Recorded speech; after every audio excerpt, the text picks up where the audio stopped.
Conferencia dictada por el venerable maestro Samael Aumbeor en la Facultad de Geología de la Universidad de San Luis Potosí, Estado de San Luis, en la República de México, el día 19 de mayo de 1976. He invitado ya un amigo conocido para que nos haga un tema de actualidad para ustedes. Una cosa muy parecida, y nosotros para ustedes los jóvenes, pero me encontré con la sorpresa de este señor que ya me ha uno de los maestros más grandes de la música de Perú, los cuales me parece que algo así como 5 millones de personas han seguido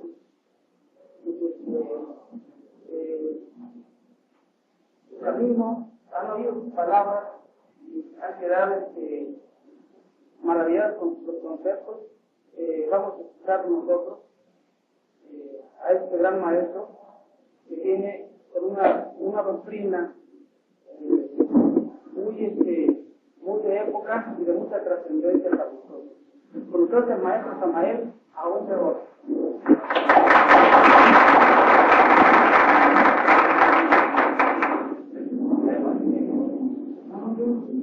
Amigos, ante todo he de decirles que esta doctrina que fue anunciada aquí por nuestro amigo se llama Gnosis.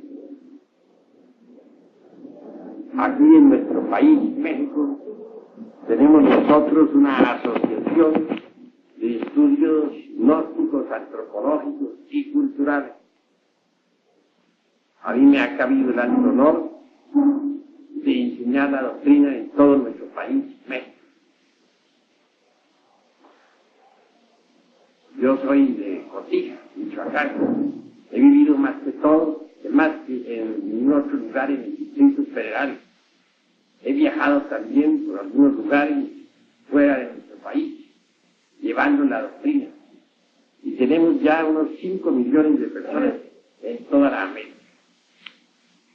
Dejando este preámbulo, entraremos en materia de sexología trascendental.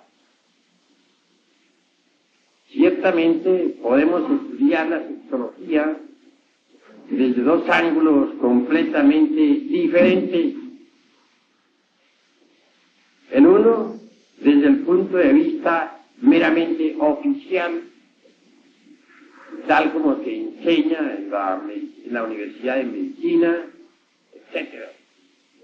El otro, desde el punto de vista gnóstico. Voy a afrontar la sexología a la luz del gnosticismo universal. Ante todo, gnosis significa conocimiento.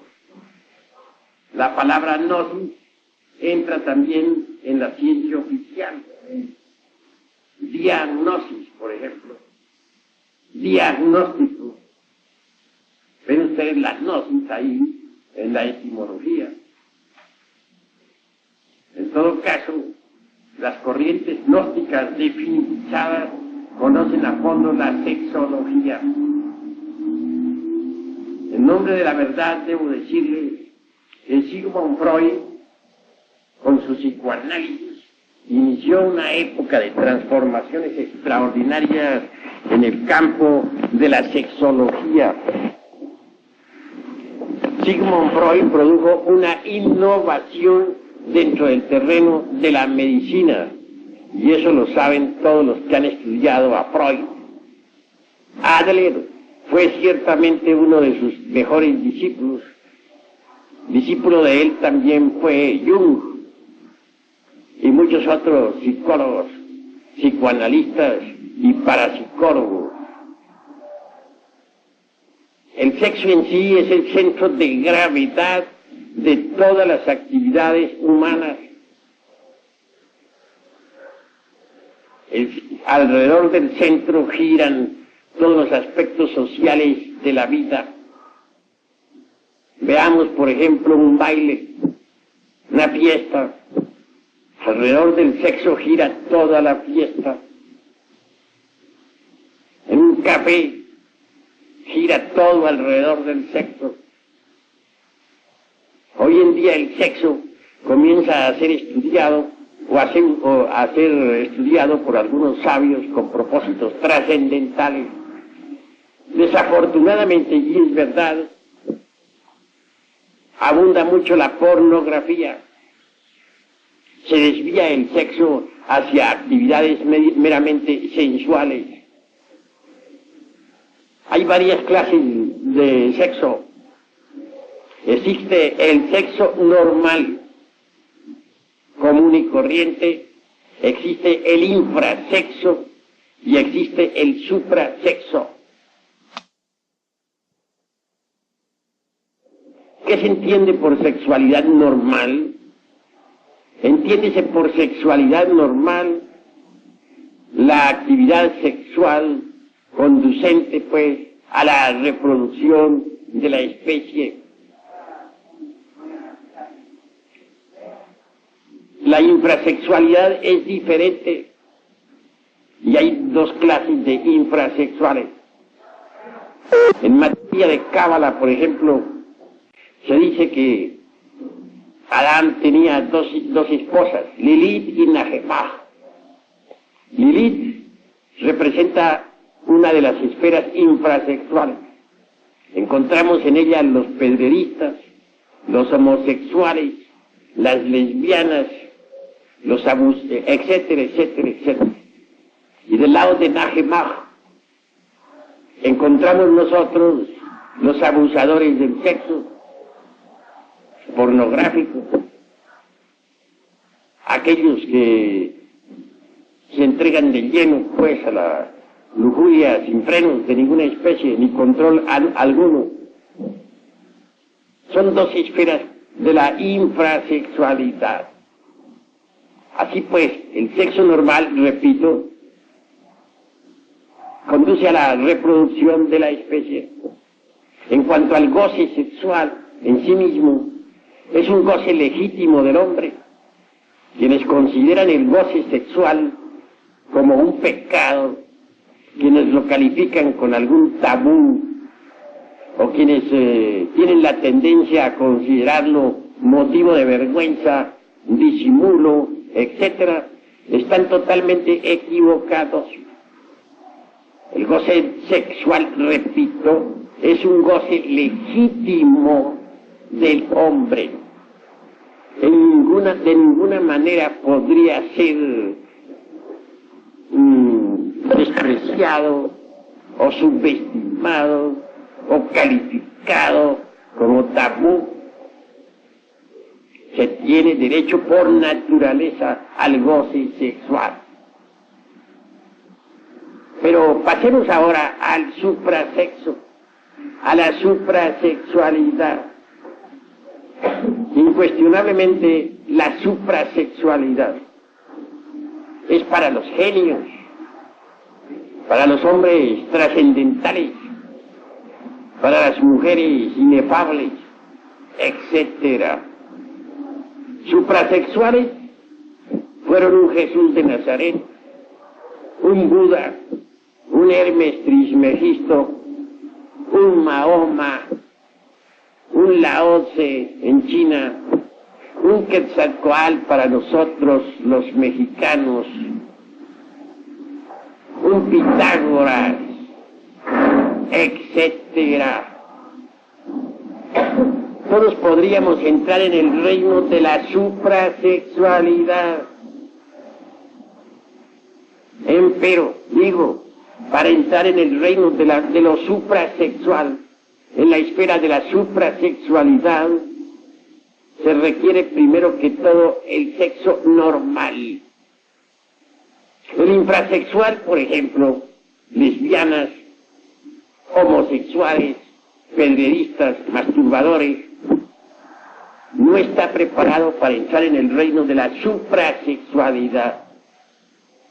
El infrasexual debe primero que todo, si es que quiere regenerarse, empezar por lograr la sexualidad normal. Una vez lograda, se puede de lleno entrar en el camino de lo suprasexual.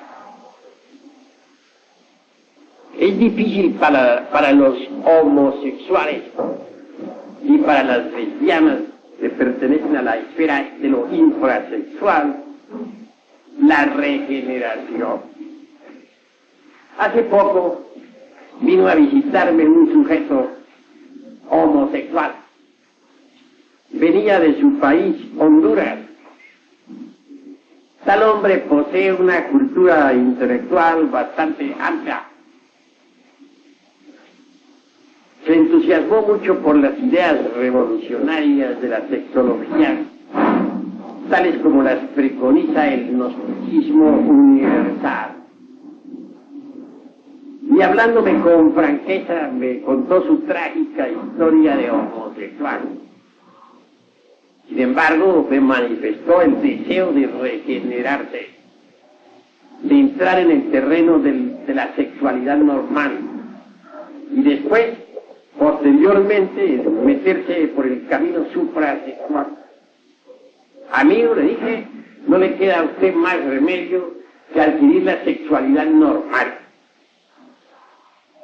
Usted es un afeminado, pues habrá de empezar primero por conseguirse una mujer. Consígase la mujer primero que todo. Cásese, regenérese, adquiera la sexualidad normal, vuélvase un hombre normal. Y el día que usted sea un hombre normal, el día que le gusten las hembras de verdad, entonces estará preparado para entrar en el terreno de la suprasexualidad. Antes no es posible. Hoy por hoy, usted va por el camino de la degeneración. Usted es un degenerado. Bueno, no se ofendió el hombre, francamente. Yo tenía la razón.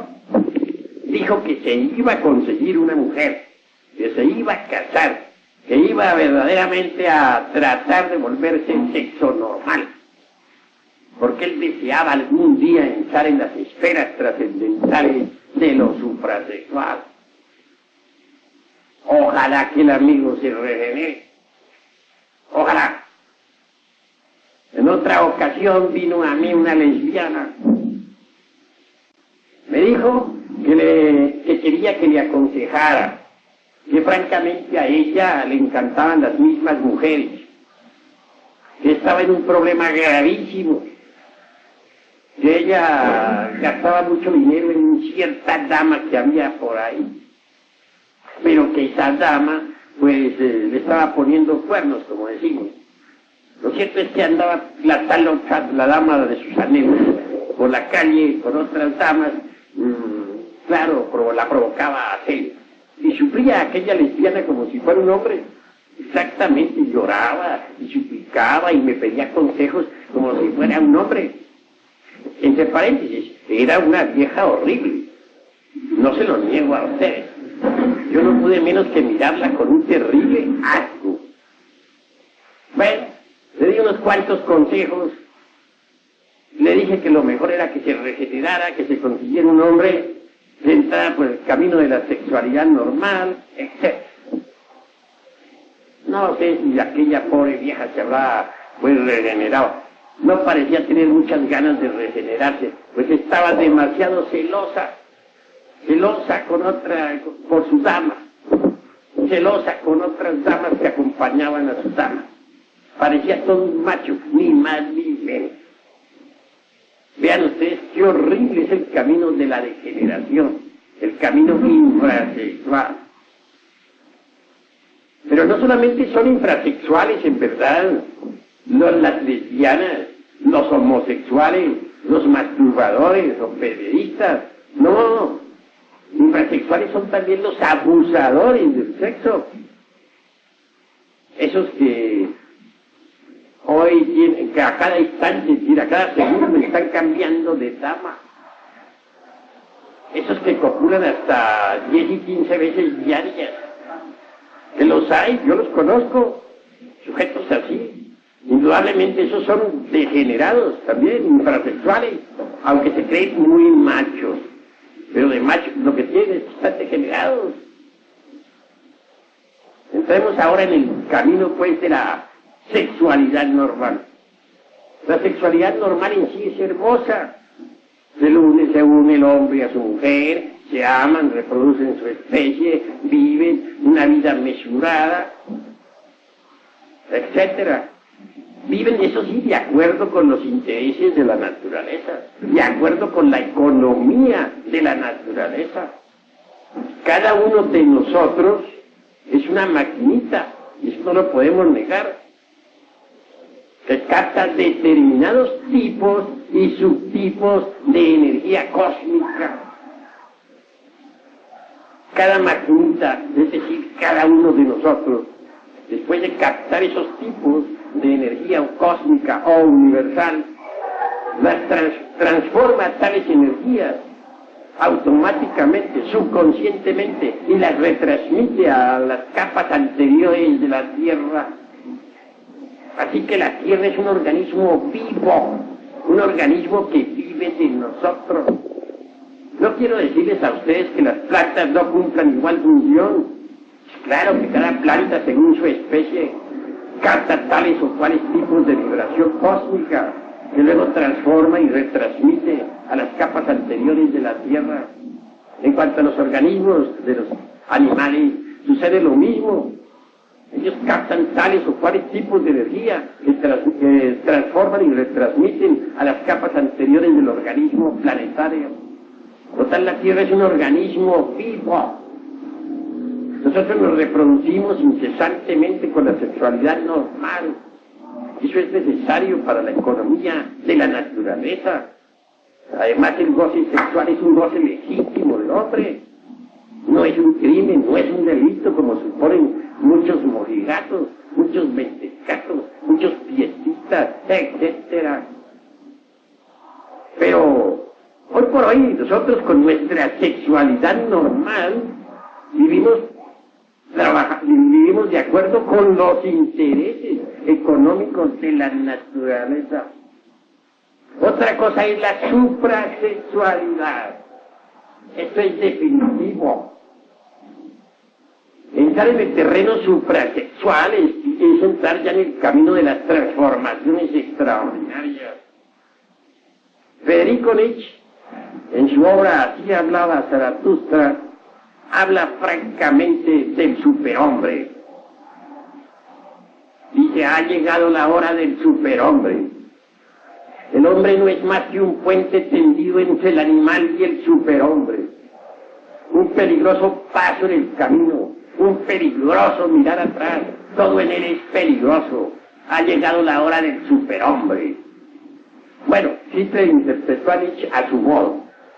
Durante la Segunda Guerra Mundial, hasta el más insignificante policía alemán era un superhombre. Nadie se sentía chiquito en la época de Hitler en Alemania. Todos eran superhombres. Parece que Hitler, aunque con muy buenas intenciones, no supo interpretar a Nietzsche. Yo creo en el superhombre, francamente, se los manifiesto a ustedes, pero me parece que Hitler erró el camino. Se puede llegar a la estatura del superhombre, mas eso solamente es posible mediante la transmutación de las energías sexuales, y esto pertenece al terreno de lo suprasexual. En todo caso, en el ser humano hay 5 centros fundamentales. Primero que todo, el intelectual, que es el que más utilizan todos ustedes para el estudio. Segundo, el emocional. Tercero, el motor, es parte superior de la espina dorsal. En cuanto al emocional, lo tenemos en el corazón. Cuarto, el centro instintivo está en la base inferior de la espina dorsal. Y sexto, pues, propiamente dicho, el sexual. Repito, para que ustedes puedan grabar mejor. Intelectual, emocional, motor, instintivo, sexual. 5 centros. Pensé que se me conté uno más. Me pasó la medida. Total, estos 5 centros son fundamentales para todas las actividades humanas. En cuanto al sexual, propiamente dicho, quiero decirles que es el centro, pues, alrededor del cual giran todas las actividades humanas. El pensamiento aparentemente es muy rápido, pero desgraciadamente es muy lento. Si ustedes van manejando un carro, por ejemplo, y de pronto en un momento del peligro se ponen a analizar si deben hacer esto o aquello, adelantarse o atrasar o retroceder, quebrar a la derecha, quebrar a la izquierda, pues vienen a chocar y a tener una catástrofe. El centro motor es más rápido. Uno cuando va manejando carro no tiene mucho tiempo para pensar, actúa y velozmente y ya, y sale del paso. Pero si en ese momento el pensamiento nos trabara, pues chocaríamos. ¿Cuántas veces va uno manejando un automóvil y resulta que en un momento dado queda indeciso si hacia la derecha, si hacia la izquierda, y mientras tanto un fracaso? De manera que es muy lento el centro del pensamiento. Más rápido es el centro del movimiento, el centro motor. El emocional también es un centro rápido, pero no hay centro más rápido que el centro sexual. Uno como hombre ve una mujer y en milésimas de segundo sabe uno si se complementa con uno o no. Si es exactamente está de acuerdo con la onda que uno lleva o no. Pero eso es cuestión de milésimas de segundo. Ustedes como jóvenes lo saben. Ustedes se encuentran frente a frente con una muchacha, pero instintivamente, instantáneamente saben si está de acuerdo con la onda de ustedes o no. Esto es rapidísimo. De manera que es un centro que permite realizar con actividad, con rapidez inaudita, pues, al otro polo. Es el centro más veloz que nosotros poseemos. Pero entremos en factores un poco más detenidos.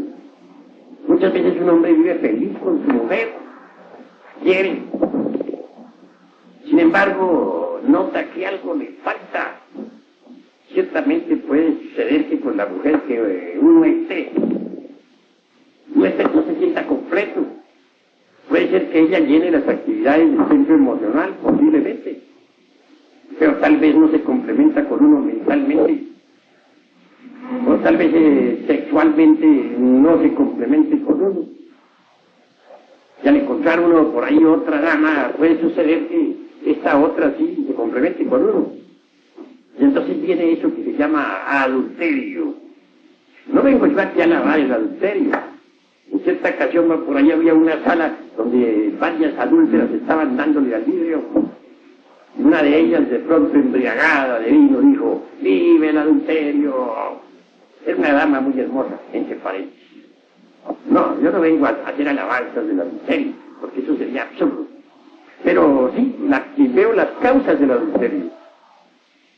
Muchas veces uno de las parejas no consigue complementarse en los 5 centros totalmente con el otro. Entonces, posiblemente encuentre complementación con otra persona.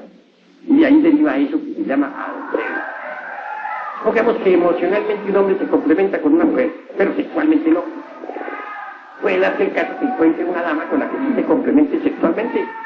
Supongamos que un hombre se complementa con una mujer mentalmente, pero emocionalmente no. Puede darse el caso de que encuentre una dama con la que venga a complementarse emocionalmente. Puede suceder que en el mundo de los hábitos no se complemente un hombre con su mujer.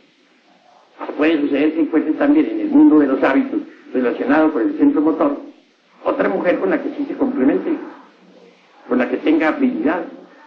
Esa es la causa intrínseca de tantos y tantísimos adulterios que dan origen pues a los divorcios. Como les digo, no vengo a alabar el adulterio porque sería absurdo, ni estoy de acuerdo con aquella dama que gritaba en célebre orgía: ¡vive el adulterio! No, yo no estoy de acuerdo con eso, mis amigos. Únicamente aquí con ustedes, en compañerismo, estamos estudiando la cuestión sexual y no podríamos dejar de pasar por alto esta cuestión del adulterio. Yo creo que lo mejor para uno como hombre es encontrar una mujer que se complemente con uno en lo intelectual, en lo emocional, en el centro motor o mundo de los hábitos, en el centro de los instintos y en el sexo. Es decir, la pareja ideal, la pareja perfecta. Y creo a su vez también que lo ideal para una mujer sería encontrar un hombre con el que se complementara totalmente. Entonces habría verdadera felicidad. Otro de los motivos graves como para que no pueda existir felicidad es la cuestión de los temperamentos. Un hombre de temperamento ardiente, es imposible que pueda ser feliz con una mujer que parezca una mole de hielo. Sencillamente no. El hecho mismo de tener que ir a besarla y en el momento del beso se encuentra con que ella no tiene ganas de besos. Eso es gravísimo. Ahora, ¿qué diríamos durante la cópula? En el momento de copular una mujer helada, acuérdense ustedes de aquel libro que titula Siloé, el egipcio, se lo dieron en película. Resulta que allí había un lugar de momificación en Egipto, como existían varios lugares de inmundicia, donde arreglaban cadáveres para momificarlos. Y quienes trabajaban en ese lugar de momificación, pues olían a inmundo por donde quiera que pasaban. Ninguna mujer gustaba de esa clase de hombres que olían tan feo. Y claro, olían a podredumbre, metidos entre la podredumbre. ¿Saben ustedes lo que hacían esa clase de momificadores? Copulaban con los cadáveres de las hembras que traían ahí. ¿Les parece a ustedes muy agradable eso? Copular con difuntas. Eso sucedía en Egipto. Pues bien, ¿qué dirían ustedes de un hombre de temperamento ardiente de copular con una mujer de hielo, con un cadáver? Eso resulta espantosamente horrible. También es muy cierto y de toda verdad que existe el temperamento, digamos, bilioso. Gente pesada, torpe. Una mujer, por ejemplo, de carácter pesado, torpe, sin movimiento, sin ninguna clase sin querer casi apenas lo mínimo. Es imposible que pueda entenderse con un hombre de temperamento nervioso, por ejemplo. Imposible. Es imposible también que un hombre de temperamento nervioso pueda entenderse con una mujer completamente ardiente. Así que la cuestión de los temperamentos es muy importante. No solamente se necesita que haya correlación entre los distintos centros de la máquina orgánica, intelecto, emoción, movimiento, instinto, sexo, sino que hayan temperamentos afines. Solo así, habiendo temperamentos afines y perfecta interrelación entre los centros de la máquina, pues entonces puede haber una auténtica afinidad, lo cual daría felicidad. Sin embargo, estoy hablándoles hasta ahora de sexualidad normal. Suprasexualidad es diferente, mis amigos. Para entrar en el terreno de la suprasexualidad, se requiere ante todo saber transmutar la energía creadora. Pero debemos pensar en el sexo no solamente como cuestión fisiológica. Ha de saberse que en el sexo existe energía. Al fin y al cabo, Einstein dijo, energía es igual a masa multiplicado por la velocidad de la luz al cuadrado. También dijo, la energía se transforma en masa. La masa se transforma en energía. ¿Es posible transformar la masa en energía? Claro está que sí. Ven ustedes un pozo de agua en el camino, la carretera, por el calor del sol, se va evaporando esa agua, que por último se convierte en nubes y en última síntesis en energía, en rayos y en truenos, en nubes, rayos, truenos. Todas las aguas de los mares, de los ríos se convierten en nubes y por último en rayos y en truenos. es decir, energía. Lo mismo sucede con el enseminis. ¿Qué se entiende por enseminis? La entidad del semen. Es decir, el esperma sagrado. Hoy se tiene la tendencia a considerar el esperma como simplemente una sustancia que secretan nuestras glándulas endocrinas sexuales. La palabra sagrado, acomodada al esperma, parece como fuera de onda. Sin embargo, si ustedes estudian cuidadosamente el psicoanálisis de Sigmund Freud, verán que él dice lo siguiente. Dice que las religiones, en última síntesis, dice, tienen origen sexual. Yo estoy de acuerdo con Freud en ese sentido. Si ustedes están de acuerdo, bien, no están bien. Yo por mi parte sí estoy. Cuando uno mira las religiones de los indígenas, por ejemplo, las religiones de las distintas tribus de Indoamérica, o de África, o de África, puede, dijéramos, evidenciar en forma directa y por sí mismo de que todas esas religiones, en todos esos cultos, hay una mezcla de lo sexual con lo místico, es decir, de lo religioso con lo erótico. No hay duda de que la lanza aquella con la que se dice que Longinos vivió el cortado de Cristo no es sino una viva representación del pan. No hay duda también de que la copa, cáliz, o el santo grial, como dicen, por el cual pelearon todos los caballeros de la Edad Media cuando salieron para la Tierra Santa durante la época de las cruzadas eucarísticas, representa al Johnny femenino, al eterno femenino. Por cierto que los caballeros de la Edad Media andaban buscando ese cáliz en que bebió Cristo la última cena, símbolo de Johnny. Jamás lo encontraron, es obvio. Pero como recuerdo de aquella época, de la búsqueda del santo grial, de la pelea contra los moros, quedó la copa esta de las Olimpiadas, copa que se entrega a los vencedores en los Juegos Olímpicos. Tiene ese origen esa copa. No olviden que representa siempre al Johnny, es decir, al órgano sexual femenino. Sí, pues, en el terreno de lo suprasexual, el cáliz y la lanza son sagrados.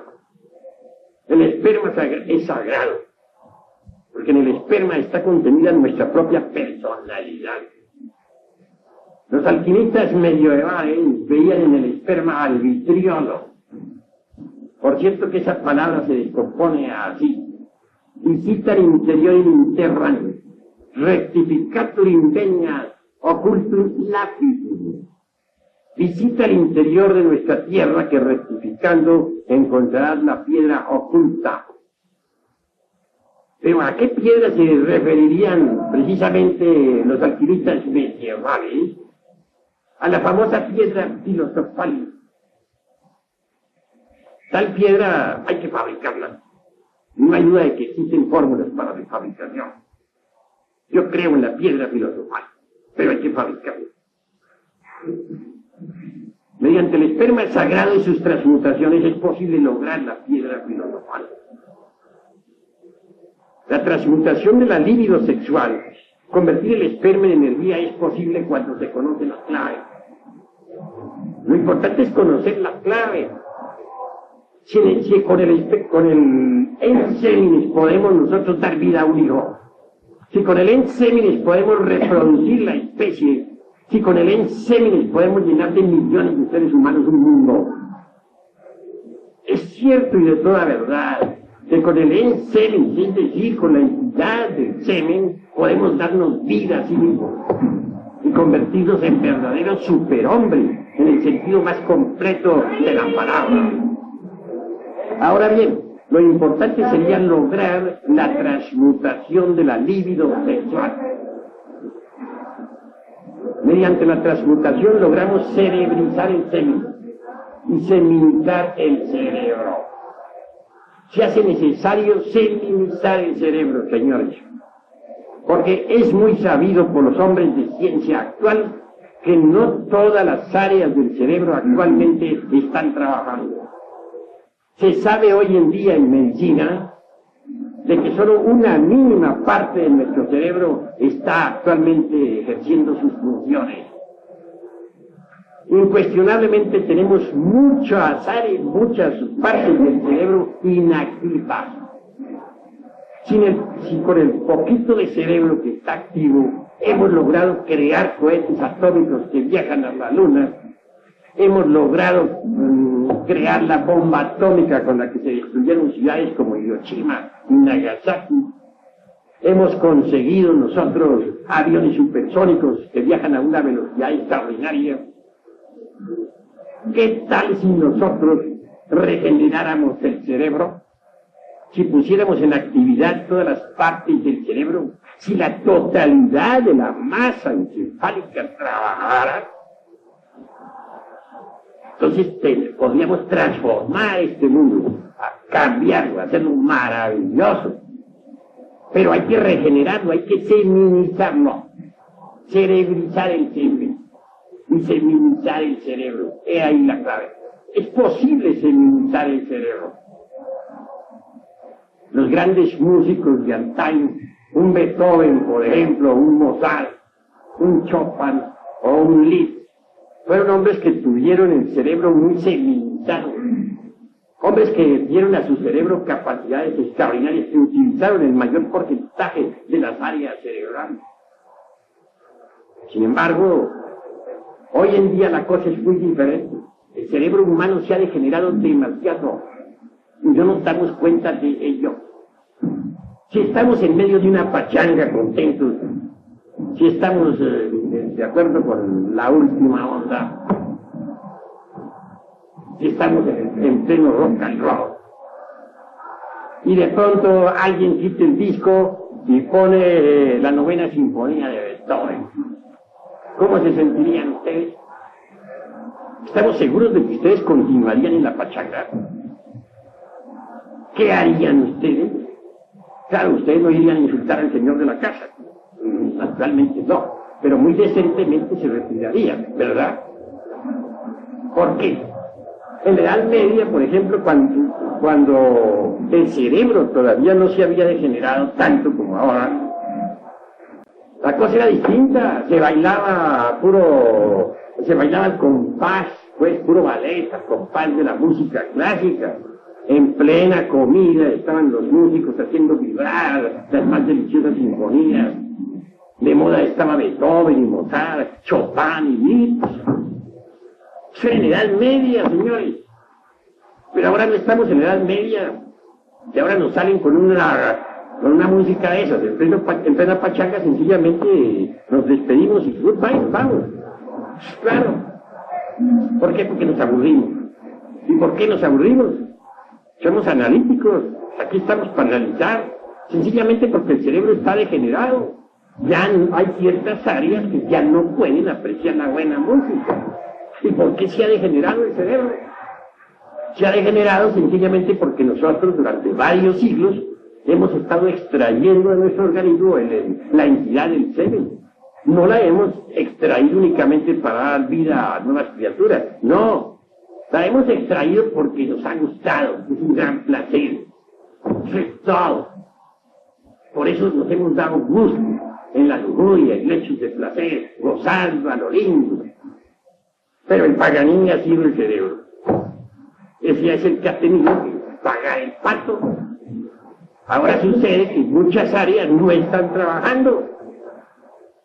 Es posible sí regenerarlo, pero para regenerarlo hay que transmutar la entidad del semen, convertirla en energía. Solo así podríamos cerebrizar el semen. Lo que faltaría aquí en esta plática es decir cómo. Yo tendré mucho gusto en explicarles un artificio muy singular que los alquimistas medievales le enseñaban a sus discípulos. El artificio que voy a enseñarles a ustedes También lo enseñaron hombres de ciencia modernos como Brown Schwab, en Estados Unidos. Lo enseñó el doctor Krugheller, médico coronel de nuestro ejército glorioso mexicano. Lo enseñó también Jung, y lo enseñan las escuelas asiáticas del tantrismo oriental. No es una cosecha mía particular, yo la he aprendido de todos esos sabios y a su vez yo se la comunico a ustedes. No como un artículo de fe o como un dogma inquebrantable, no, si ustedes quieren aceptarlo, acéptenlo, si no quieren aceptarlo, lo acepten. Muchas escuelas lo han aceptado, muchas escuelas lo han rechazado. Cada cual es libre de pensar como quiera. Yo únicamente les doy mi modesta opinión. El artificio consiste en esto: conexión del lingam-yoni. Lingam, ya saben ustedes cuál es el lingam, el palo. Yoni, ya saben que es el útero eterno femenino, el órgano sexual de la mujer. Sin la eyaculación de la entidad del ser. El doctor Krugheller decía en latín, daba en latín la fórmula, decía: inicio membris virilis in vaginam femina sin ejaculatium semen. Algunos científicos modernos la han aceptado. Hubo la Sociedad Oneida en Estados Unidos experimentó con esa fórmula. En la Sociedad Oneida, vean ustedes lo que se hacía. Entraron unas 25 parejas, hombres y mujeres, a trabajar con el sexo. Durante cierto tiempo se les ordenaba copular, pero sin la eyaculación de la entidad del sexo. Luego se les sometía a estudios clínicos en los Estados Unidos. Se logró observar que la seminización completa del cerebro, el aumento de hormonas en la sangre, la mejora completa del organismo, la fortificación de la potencialidad sexual, etc. Y muchas enfermedades desaparecieron. Cuando se quería, cuando los científicos resolvían que era necesario estudiar hijos, daban entonces en la Sociedad Oneida también la libertad para que copularan con eyaculación seminal. Entonces se obtenían reproducciones. Así se hicieron muchos experimentos en la Sociedad Oneida. En todo caso, lo interesante de este fino artificio que constituye el secretum secretorum de los alquimistas mestiepágicos consiste en que nunca llegan a degenerarse las glándulas sexuales. Ustedes saben muy bien que cuando las glándulas sexuales se degenera también la epífisis, y se degenera la hipófisis, y se degeneran todas las glándulas de secreción interna. Todo el sistema nervioso líquido pasa por procesos de degeneración. Entonces viene la decrepitud y la muerte. ¿Por qué existe la vejez? Sencillamente porque las glándulas sexuales entran en decrepitud. Al entran en decrepitud todas las glándulas endócrinas, y entonces se procesa la cuestión aquella de la decrepitud y vejez. Pero si hubiera un sistema que permitiera que las glándulas sexuales no se degeneraran, no entraran en decrepitud, podría conservarse todo el sistema nervioso líquido en perfecta actividad. Y entonces no habría decrepitud ni vejez. Eso es obvio. Ahora bien, por medio de este fino artificio, conexión del lingam-yoni sin eyaculación de la ensemis, como dicen los médicos famosos, Krugheller y Brown, es posible entonces conservar las glándulas sexuales activas durante toda la vida. Esto significa que un hombre que practicara con tal sistema llegaría a la edad de 90 y 100 años todavía con capacidad para copular y para gozar libremente del placer sexual. Es un placer legítimo del hombre, que no es un pecado, que no es un tabú, que no debe ser un motivo de vergüenza o de disimulo, etcétera, sino, repito, un derecho legítimo del hombre. Ahora bien, mediante la transmutación de la entidad del semen en energía se procesan cambios psicológicos extraordinarios. Se desarrolla la glándula pineal. Esa glándula estuvo activa en otros tiempos en tiempos antiquísimos de la historia. Entonces el ser humano poseía aquel ojo de que nos hablara Homero en su Odisea, el ojo de los Lacértidos, el ojo que viera en aquel terrible gigante que intentara, pues, devorarle. Ese ojo de los Lacértidos no es una mera leyenda sin fundamento alguno. Mediante la transmutación sexual esa glándula se desarrolla, entra en nueva actividad. Allí está ese ojo que le permite a uno percibir el ultra de todas las cosas. Nuestro mundo no es solamente de 3 dimensiones como creen los ignorantes ilustrados. En nuestro mundo existe una cuarta vertical. Aún más podemos asegurar con gran énfasis que existe una quinta vertical y una sexta y una séptima.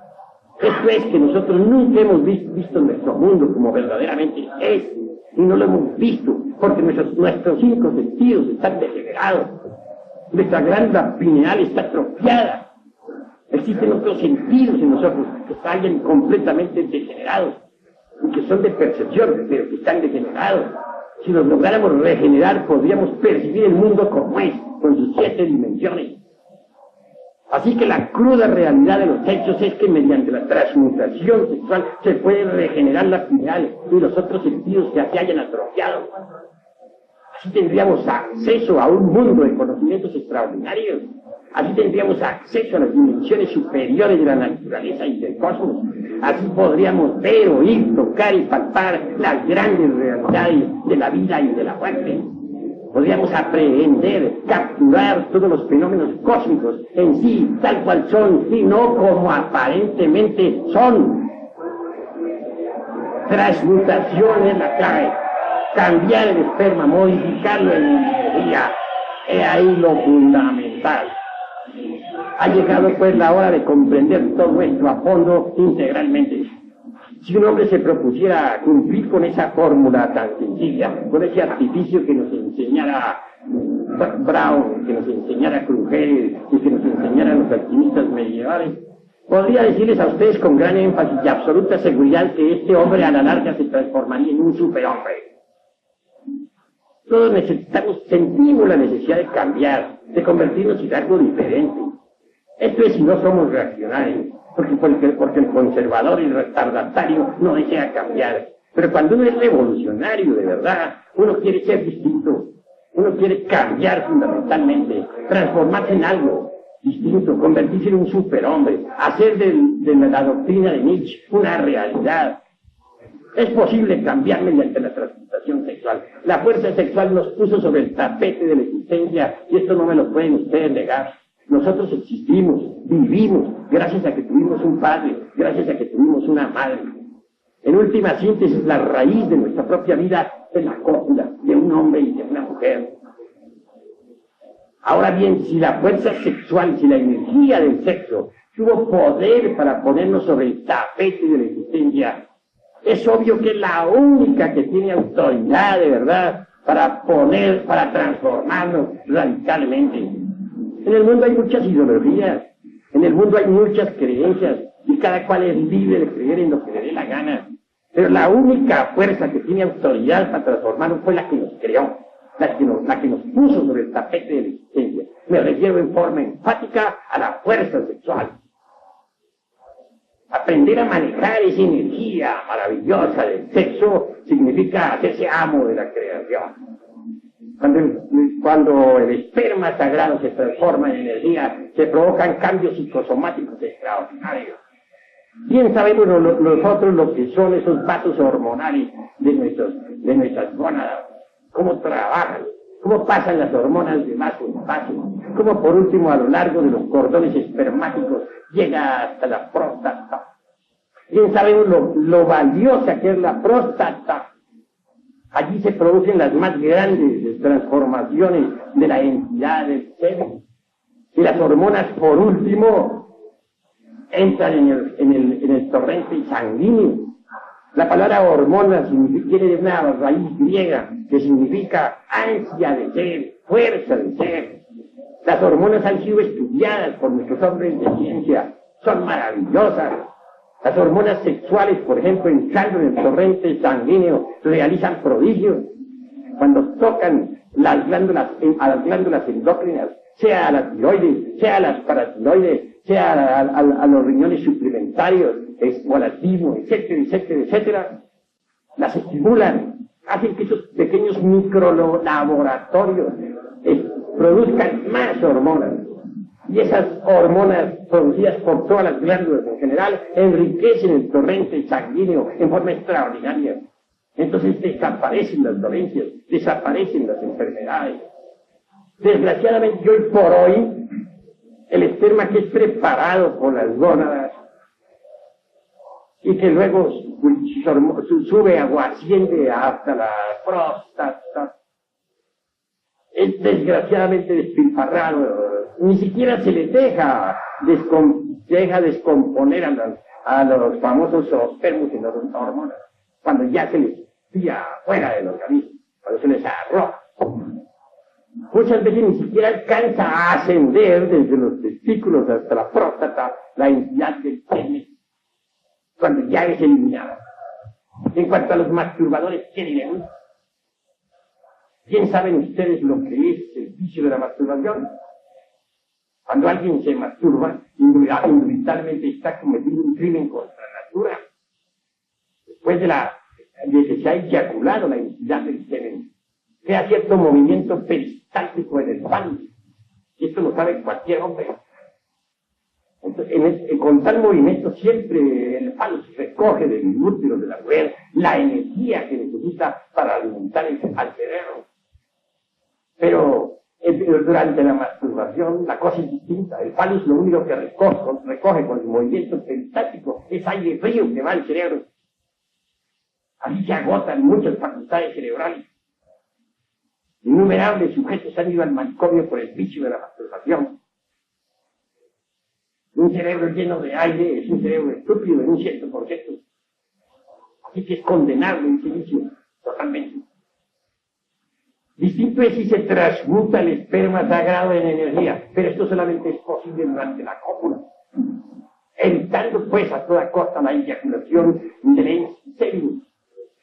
Porque como dijera los mejores sabios medievales, dentro de él se encuentra todo el espíritu del fuego, es decir, la entidad ígnea del fuego. Enriquecer la sangre con hormonas no me parece un delito. Transmutar el esperma en energía está muy bien documentado por hombres como Sigmund Freud y otros tantos. Lo importante sería aprovechar toda la potencialidad sexual para desarrollar, para seminizar el cerebro y desarrollar la glándula pineal y hasta la hipófisis y otras. Se conseguiría una transformación orgánica maravillosa. Lo psicosomático está relacionado íntimamente con lo sexual. Una suprasexualidad implica de hecho también algo suprasexual dentro de lo psicosomático. Por eso diría yo a ustedes con entera realidad que suprasexuales fueron, por ejemplo, hombres como un Hermes Trismegisto, o como Quetzalcóatl, o como el Buda, o como Yeshua Ben Pandira, que no es otra cosa sino el gran Kabil Jesús. Esos fueron suprasexuales. El suprasexual es el superhombre de Nietzsche. Uno puede alcanzar la estatura del superhombre entrando en el terreno de la suprasexualidad, sabiendo gozar del amor, sabiendo gozar de la mujer, sabiendo vivir con alegría, con más emoción, menos razonamientos inútiles. La emoción es lo que cuenta, eso vale más que todo. Así pues, desde un punto de vista revolucionario, nosotros podemos convertirnos en verdaderos dioses hombres, si así lo queremos. Bastaría que regeneráramos las áreas del cerebro, que nos pusiéramos a trabajar a todas, y entonces sí haríamos un mundo mejor. En todo caso, creo y es indispensable saber que la clave dada para la transmutación significa también la clave para la regeneración. Los sabios de la antigüedad nos hablaron de un fuego solar que existe siempre en toda materia orgánica e inorgánica. Ese fuego naturalmente está encerrado en cuanto al hombre en su sistema seminal. Entonces, no se trata naturalmente de un fuego meramente físico. Dijéramos, un fuego de tipo supradimensional, psicológico o metafísico. Ese foi es palabra que significa fuego, de tipo estrictamente sexual, y que todos lo sentimos durante la cópula. Puede desenvolverse y desarrollarse para ascender desde nuestro sistema seminal a lo largo del canal medular espinal. Cuando ese fuego asciende, despierta en nosotros poderes que ignoramos, poderes extraordinarios de percepción, o mejor dijéramos de extrapercepción sensorial, poderes que divinizan, pero hay que despertarlo mediante la transmutación de la libido, sabiendo gozar del amor. Y la mujer también puede despertarlo sabiendo gozar de su varón. Con ese fuego se realiza prodigio. Los orientales lo denominan Kundalini, y es maravilloso. Nuestros antepasados mexicanos le denominaban la serpiente, porque decían ellos, que tiene figura de serpiente sagrada, que sube a lo largo del canal medular espinal. En el oriente se habla de 7 centros que existen en la espina dorsal, 7 centros magnéticos, que podrían ser perfectamente estudiados con placas muy especiales y también con agujas manchadas y otros sistemas de investigación. El primero está en el coxis. Cuando entra en su funcionalismo, nos confiere determinados poderes sobre el elemento tierra. El segundo está a la altura de la próstata, el cual nos confiere poderes sobre los elementos acuosos de nuestro organismo. El tercero a la altura del ombligo, el cual despertado nos permite manejar nuestro temperamento ardiente y hasta actuar sobre el fuego universal. El cuarto está a la altura del corazón, y es obvio que nos confiere ciertas facultades extraordinarias, como el de la telepatía, el de la intuición, muchos otros. El quinto está a la altura de la glándula tiroides, que secreta el yodo biológico. Nos confiere cierto poder psíquico extraordinario, la llamada clariaudiencia, el poder para escuchar los sonidos del ultra. El sexto a la altura del entrecejo, que nos da el poder para poder percibir también las dimensiones superiores de la naturaleza y del cosmos. Y el séptimo a la altura de la glándula pineal, que nos da el poder para ver por sí mismos los misterios de la vida y de la muerte. Así pues, esas facultades son latentes en nuestro organismo y pueden ser despertadas por ese fuego extraordinario que los hindustanes llaman Kundalini y que sube por el canal medular mediante la transmutación sexual. Pero para llegar a estas alturas se necesita trabajar con este secreto secretorum durante toda la vida. Quien de así proceda se transformará en superhombre y podrá penetrar en el anfiteatro de la ciencia cósmica. Podrá adentrarse en la universidad de la ciencia pura y resolver problemas que la ciencia oficial todavía no ha sido capaz de resolver. Hasta aquí mi plática de esta tarde, señores. Si ustedes, alguno de ustedes desea hacer preguntas, puede hacerla con la más entera libertad. La cópula, como usted dice, tratando de caerla por el uso o evitando. Sencillamente lo único que se busca con este artificio tan sencillo enseñado por Frank Ward y la sociedad Oneida es popular sin eyacular la entidad del semen, porque sostienen estos sabios que mediante este artificio se consigue que el esperma sagrado se convierta en energía, de manera que lo que viene a subir al cerebro no es el esperma, porque nos volveríamos locos, sino la energía del esperma, que es diferente. Eso se llama transmutación. Puede uno gozar del placer sexual sin debilitarlo. Normalmente uno después de la cópula se siente con cierto asco, pero si uno no eyacula la entidad del semen, después de la cópula le dan ganas de repetirla 1.000.000 de veces. Se siente dichoso, feliz, goza sin debilitarse jamás. Eso está enseñando la sociedad negra en los Estados Unidos, eso enseñó también Jung, eso enseñó Brown Schwartz, eso lo están enseñando los mejores sabios hoy en día en todos los rincones de la tierra. Eso es todo.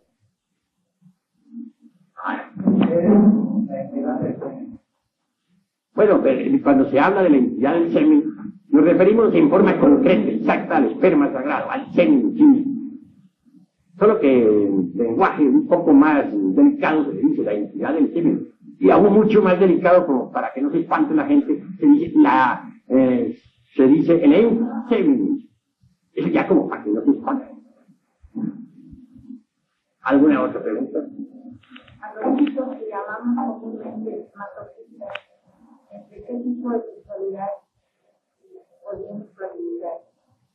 Pues el masoquista tiene cierta similitud con el sádico, solamente que en lugar de maltratar a otros como lo hace el sádico y como lo preconizaba tan alegremente el Marqués de Sade, pues goza mortificándose así de una forma espantosa.